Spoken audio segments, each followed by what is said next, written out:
Okay, welcome everybody. And thank you for your time. I'm going to try and be mindful of it today. This story is something that is near and dear to my heart. It's something that I tell on a weekly basis when we speak to advisors all around the country. Um, it is it's not a super long story, but there's a lot of context to it. So people that know my story, um, I'm going to tell it on a 30,000 foot level here and maybe get in the weeds on a couple of things, but it really starts very common where most advisors start in the industry. Some are at wirehouses, some are at insurance companies. I started in 2003 at one of the large insurance companies. And when I was interviewing and looking at this as a potential career, I knew I wanted to be, as I learned more about it, I said, I want to be a CFP. I want to do financial planning and I want to do investment management. That really appealed to me when I started learning about the differences. And a good friend of mine was a partner at this insurance company. I interviewed with them. Training looked great. The relationship was there. So there was a really good level of trust. So I joined in 03, became a CFP in 06, charged my first financial planning fee in 05. Right. So I knew I was kind of on that track of being the advisor that I wanted to become. But during that time, there were what I call drips. And this is most advisors, when they leave a constrained environment, it's usually not one event. It's usually a series of drips, a series of events that just kind of builds up over time. And mine was certainly the drips. And I was getting the drips, very early on. But like most big firms, I felt very comfortable. The managing partner was a childhood friend of mine, became very friendly with all the people in home office and wasn't really given a hard time. What had happened, though, is hiring outside business coaches and going to these events that weren't just company specific. I started to learn, what are these other capabilities that these advisors have? Well, how come we can't do that? How come they don't have the same constraints that I do? So my eyes started to open a little bit, but still the comfort was fine. There wasn't any real big issue. And when I talk about drips, I want to go through some of them because I kind of jotted a bunch of them down, and I am sure people on this webinar today can relate to some of them because they're very common in a constrained environment. And so depending on the time and in no order, let's talk about some of those things that kind of came to light to me as this doesn't look right. So one, I had a detached office from this insurance company. I had a good sized team of staff and other advisors under my DBA. So Cornerstone Planning Group was operating under this insurance company's umbrella for many years, since 07. And in my office, we had built out a brand new space, and I wanted to put a sign up that read, "Clients' needs above all else." And the compliance department at this insurance company said, you can't do that because it denotes that you act in a fiduciary capacity. So we're not allowing you to put that sign in because we had to get compliance approval. And what's interesting is I'm a CFP. I'm charging fees for planning. Okay, well, isn't that what we're doing? Well, no, because we're an insurance company. You have product requirements. You can't say that. Okay, that's a pretty big drip, right? I said, okay, well, all right, got it. Roger that. I'll deal with it. All right. Another drip, speaking of CFP, and I don't remember what year it was, but there was one point in time when the CFP board changed their code of ethics, and it was worded in a way that people at captive insurance companies had a conflict of interest. So like every other financial firm, any other issue, disclosure solves the problem, right? So we had to hand out these CFP disclosures to every potential new client that I met with. Now imagine this. Imagine I'm meeting with a high net worth client. They need the services I provide, investment management, financial planning, whatever it is. And I have to hand them a piece of paper that states in bold letter, I have what most would consider a conflict of interest, and this is why. And it outlined, I have a product requirement. My company manufactures product that I have to sell a certain amount of, or else I lose my benefits for my family, and my payout goes down, and all this other nonsense.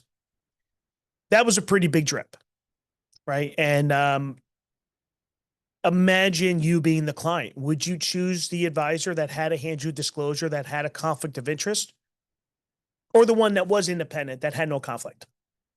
Right. So that was another drip. Here's one. This was interesting. High yield money market accounts, right? So we ran on a money management platform and there was a broker dealer. And I asked a question. I called up and said, hey, look, I have a client at short-term money. We want to buy this high yield money market account in their brokerage account. Well, it's not available. Okay, can we find out why? So they got back to me and they said, well, we can't allow our people to put your client, their client's money in this high yield money market account because it conflicts with our fixed annuity business. Let me repeat that. We cannot allow you as the advisor to do the right thing by the client because it conflicts with our annuity business, the business we manufacture and sell through you, the advisor. Now, this client's need at the time was a higher yield than what was going on. I don't remember what the delta was between savings and checking and this high yield money market, but I'm sure it was enough for me to do some due diligence. And my response was, well, number one, they're under 59.5. Number two, this is short-term money. This is a year. Annuities have, depending, 3, 5, 7-year surrender periods.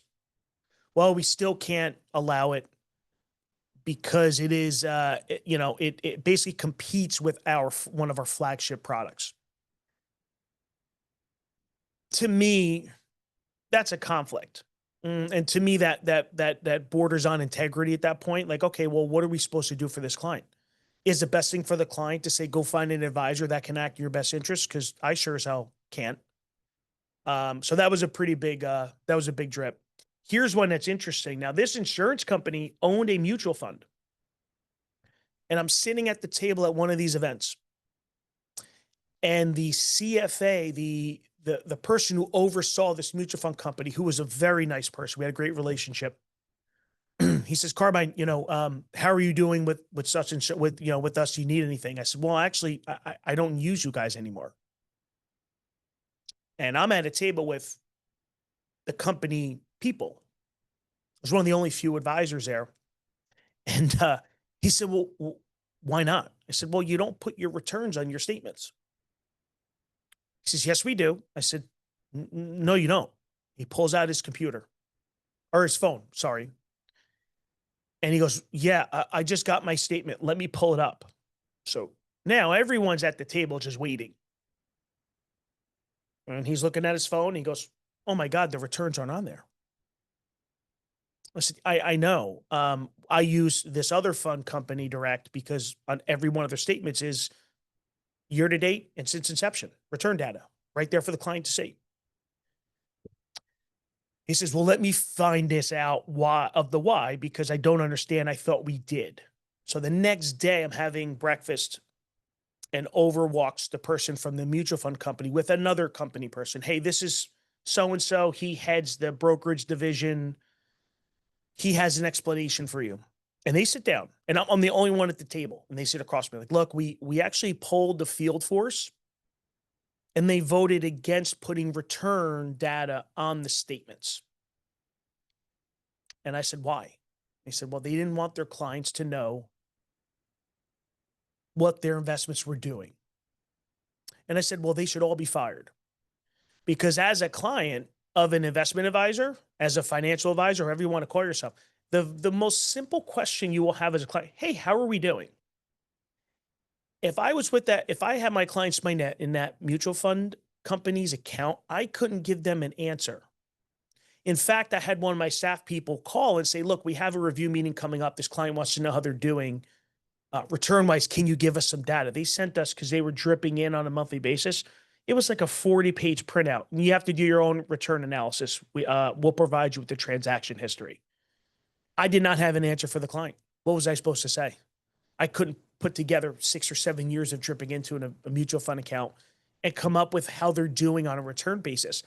So that was a really big drip for me because I said, that's we should be able to answer that within a minute of a client asking how we're doing. So these were some of the drips that happened over the years. Now, I started in 2003.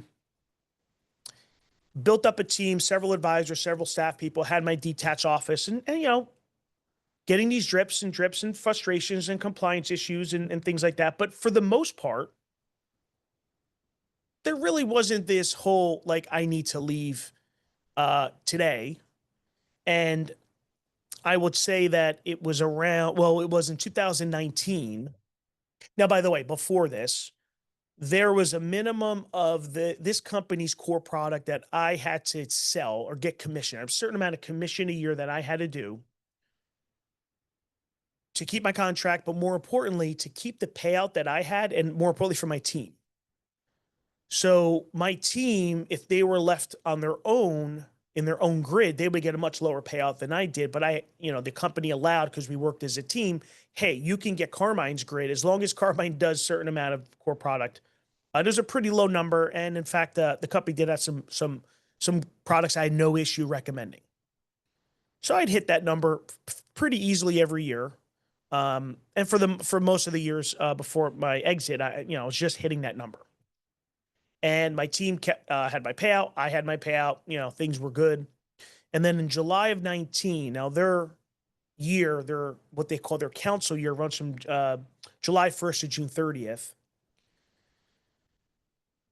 I forgot what day. It was only a few days after the close. So the first week in July, an email goes out that says, hey, this requirement that you all had to maintain your payout and your affiliation and the benefits for your family, it's going to go from here to now 4 times what it was.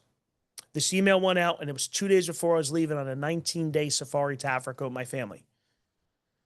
And immediately, within minutes, the CEO of this insurance company's RIA, which I actually served on the board for, I think, 7 years up until my my departure, called me. We were personal friends.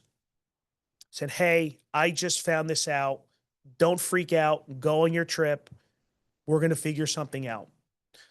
So I'm reading this email, and I said, well, this company's now trying to turn me to an insurance agent because the products that fit that mold of what that commission needs to be derived from was life insurance, annuities, long-term care, right? Those 3. And I'm not saying clients don't need it. But when you put a requirement that I have any advisor, any CFP has to do this amount of production in 12 months, that's a conflict. Okay. It's going to require me to take on clients that don't fit my ideal client profile, that I just have to work with to check a box to get a transaction. It turns me into an insurance agent. And I said, this is not what I wanted. It's not what I signed up for. So I go away. 19 days, no internet, no phone. In Africa in South Africa with my family and my wife and my 2 kids. It was great. I had a great time. I had a lot of time to think. And my wife knew I was going through this conundrum, and we're sitting by the fire one night before dinner. And she said, well, what are you going to decide? What are you going to do about this problem? I said, well, I don't really know, but I think I have to go. I'm not comfortable with this. I don't see myself, I'm not happy with this. I don't see myself ever feeling happy about this. And she said, well, if you knew then what you knew now, would you have gone to this insurance company? I said, no. Like, it came out within a second. And within a second, my wife framed up. I knew what my decision needed to be. And that was on day 3 or 4. So I had the rest of the trip now in my head. And the more I thought about making my exit, the more energetic I got, the happier I got, the more, wow, we have a lot of work to do, right? And now I'm down. Oh, wow, we have to build this firm from scratch. But then I get excited about, wow, we get to build a firm from scratch. I knew I was on the right path because it started giving me energy. Every moment I thought about this new product requirement, it took energy away from me. But every moment I thought about what can be possible, it gave me so much energy, and I was looking forward. I couldn't wait to get home. And as soon as I got home, shared with my team, I said, we're gone. Here's what we need to do. And that was the next year. That was in July of 19. Our exit was supposed to be March of 2020. And we all know what happened March of 2020, right? It was not, timing was never my strong suit, to be honest. And we were put on hold. Our attorney said, hey, look, the SEC is all working from home. I can't even get our attorney on the phone. We have no idea what's going on. So we wound up exiting on May 4th of 2020. Yes, I missed Cinco de Mayo by 1 day. Again, timing's not my best suit. I should have waited. And we're now 5.5 years in, and I couldn't be happier. We don't have the constraints. We don't have the product requirements. We have clients' needs above all else. That sign hangs above my door is the first thing we put in our new office. That symbolizes something. That symbolizes freedom. That symbolizes freedom to build the business that I want. Success is derived by how I view success, not how that parent firm views success. And we're in right now we're in the business of helping advisors liberate themselves out of these constrained environments to an independent platform, to where the advisors that are with us today have grown faster than they ever would have than if they were in those constrained environments for a number of reasons. And that brings us to today. And we have a couple questions. Hold on. I'm not really great with technology here. Oh, so the transition. So yeah, concerned about a transition, the idea of losing clients, right? So the biggest, and I speak to advisors that are thinking of or looking to transition probably on a weekly basis from all around the country, all great people, all in these constrained environments that just want the freedom and flexibility.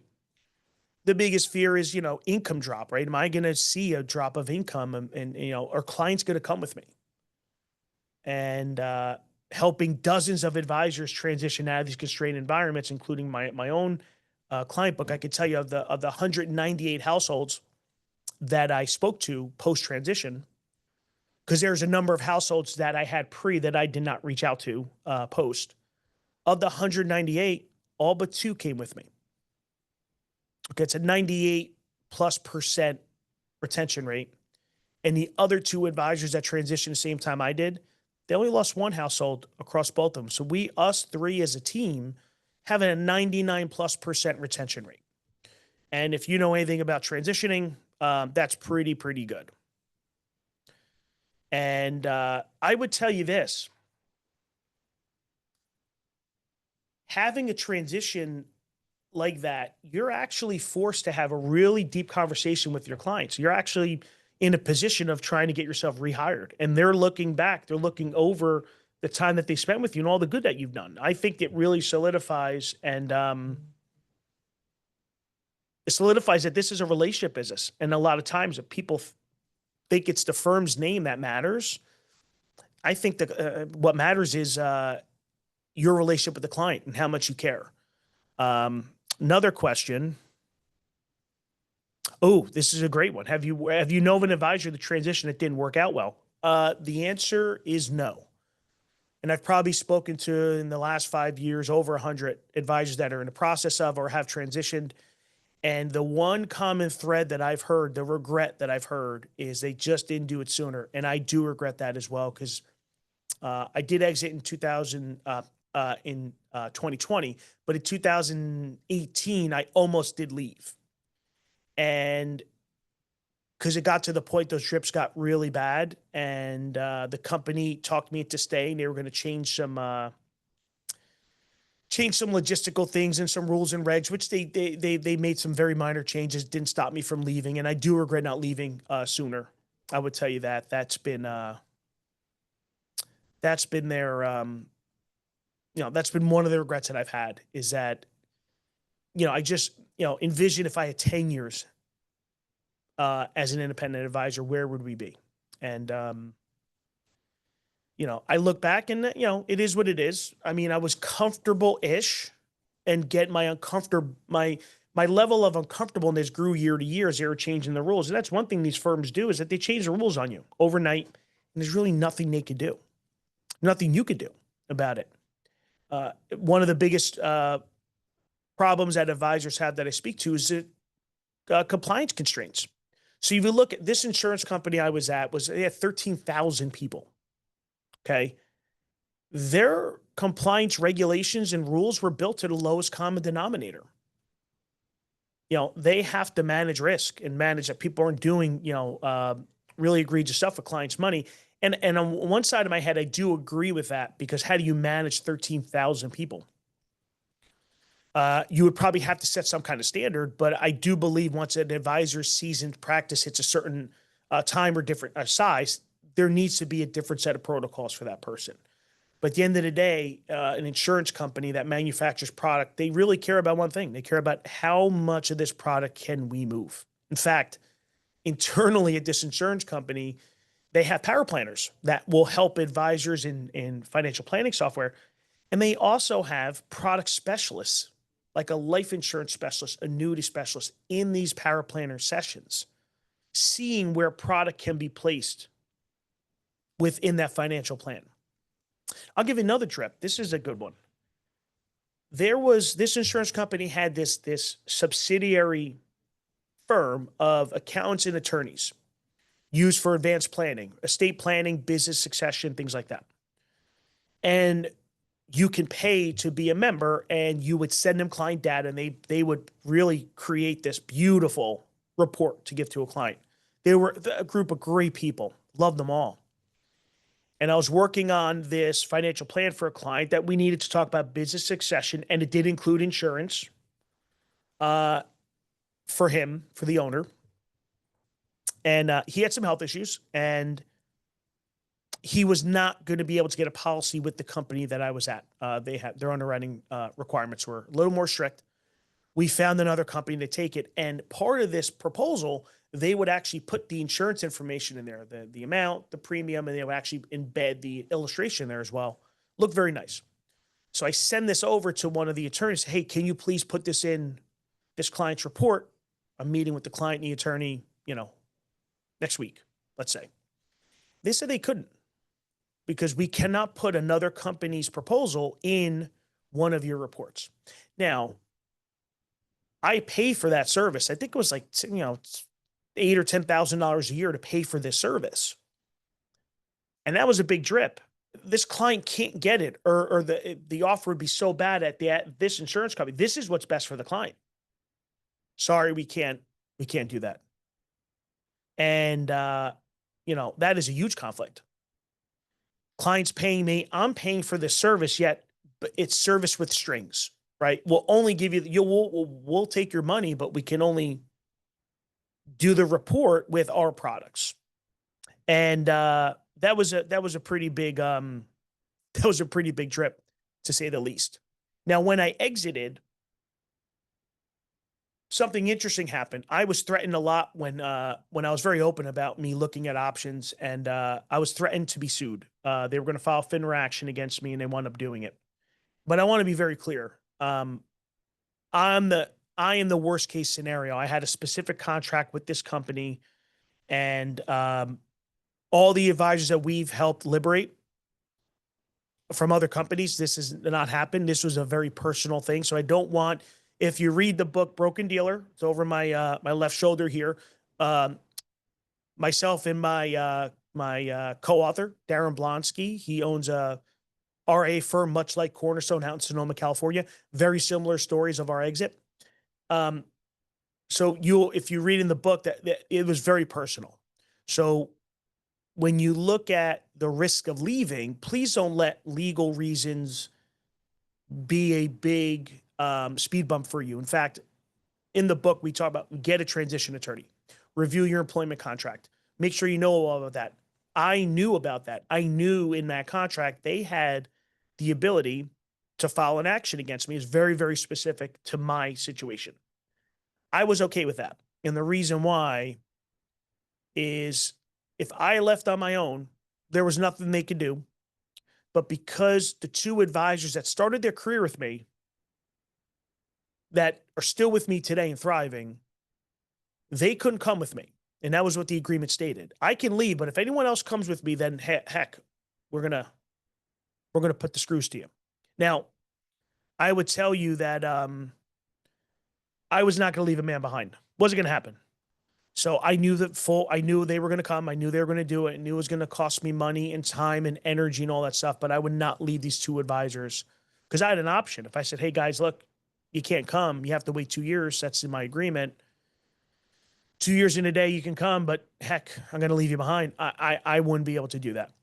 And I was okay with it. In fact, that action literally changed my life. And I'm so glad that they did that, because I hit real adversity when this was going on. But at the back end of this, it created so much mental strength that I have today. I wouldn't change a thing if I went back in time. Not a single thing. And we it's a scare tactic that a lot of the firms use, but be very prepared legally and do a lot of due diligence. And you know, here's something I'll tell everyone: if you're thinking about leaving, if the firm you're at today does not align, you don't have true alignment with your firm, start asking questions to other advisors who left. And I did that, probably 10 to 12 people that left this insurance company before I did. And I said, look, I don't want the good. I get it. There's a ton of good. I'm good with the good, if that's even a correct statement. Give me the bad. What's the one thing that went wrong? What's the worst thing that happened? What's the one thing you wish you did that you didn't? And I started writing all that stuff down. And I looked, I said, well, can I live with this? Sure, I can. Yeah, I can live with that. Not good, but I can live with that. And yeah, on paper, I had a revenue decline. But today I look back on this and it's a rounding error. You know, because on paper I had a revenue decline, but in fact, in 2020, the year I transitioned, I had my largest AUM year ever, and that was including 5 months of not taking a client on because we were gearing up for our exit. And I equate that to the conversations I had with clients, because they said, why did you leave this insurance company? And when I went and described the difference between being in a constrained and conflicted environment versus now being independent and solely working in your best interest, that solidified those relationships and brought more clients to me than ever before. And to this day, we still talk about that's what makes us different in the industry. You know, there's not a lot of firms that are completely independent like we are, and that's a big feather in our cap. And I'll say it every day, because the move to independence should never, the first reason of the move should never be money. I believe should never be money. Money should be in the top 3 though, because we have families, we have obligations, we have staff, we have rent, we have all these things. But if money is the pure motivator, I don't know if that would be the a reason to jump. And I would tell you that, you know, we talk to advisors every week on a weekly basis, and most of the time it's capabilities. I want to own my own practice. I want enterprise value. I don't want to be held to the lowest common denominator when it comes to compliance. I want to have more flexibility. I want to build a life. Imagine trying to build a lifestyle practice at a firm that has a selling requirement. How could you even do that? These are the things that we're hearing are the biggest concerns. And the biggest fears is always, it's income. It's legal, it's income. Will my clients come? And I would tell you that in our experience here, the dozens of advisors we've helped liberate over to Cornerstone from these constrained environments, they all share 90+% success rate and retention because of these relationships. Number one, that they had prior, but 2 is the narrative of the why. Why are you leaving? It's not getting a check from a wirehouse, right? It's, hey, I'm leaving and I'm taking a hit in revenue, potentially, because I, as an advisor, as a fiduciary, having integrity, I can't operate in this environment anymore. It's too conflicted. You hire me for advice, I want to just give you advice without any of the other nonsense. And I think more and more advisors need to understand that if you're conflicted today, if you're hitting roadblocks today and you're getting those drips that I had, and you probably have your own list of drips. In fact, message some drips in here if I didn't touch on them. I guarantee I had them. And start having these conversations today. This industry's changing. And the one common thread of everyone that's went independent, and don't take my word for it, ask someone, is the one common regret is they didn't do it sooner. Don't make the mistake of waiting. These firms do a really good job at protecting you from the information, and they do a really good job at the golden handcuffs. And I had golden handcuffs, pension, and all this other stuff. And there's 2 types of people that wear golden handcuffs in these constrained firms. One is, wow, look how nice these golden, they're gold or 18 karat. They look so nice on me. Great. These are fantastic, right? those are people that probably would never leave a constrained environment, which is fine. It doesn't make them, there's great advisors in these environments, by the way.